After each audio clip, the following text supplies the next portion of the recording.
என் அன்புக்குரிய தாய்மார்களே, என் மரியாதைக்குரிய பெரியோர்களே, என் ரத்தத்தின் ரத்தமான உடன்பிறப்பட்டவர், இளைய தெய்வமான பேரறிஞர் அமரர் அண்ணாவின் மீது ஆணையிட்டு நான் உறுதியேற்க விரும்புகின்றேன். அங்கே நடைபெற்றது அரசாங்க சடங்கு, தடுக்க முடியாதது.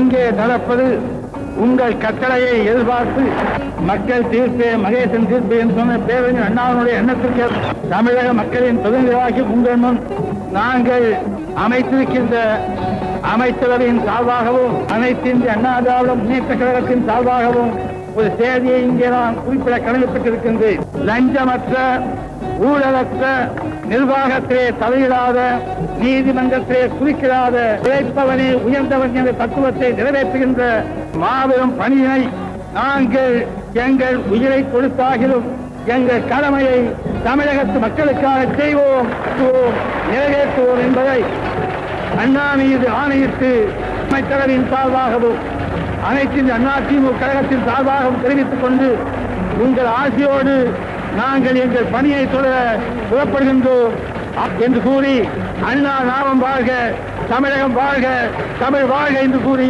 விடைபெறுகின்றேன். நன்றி, வணக்கம்.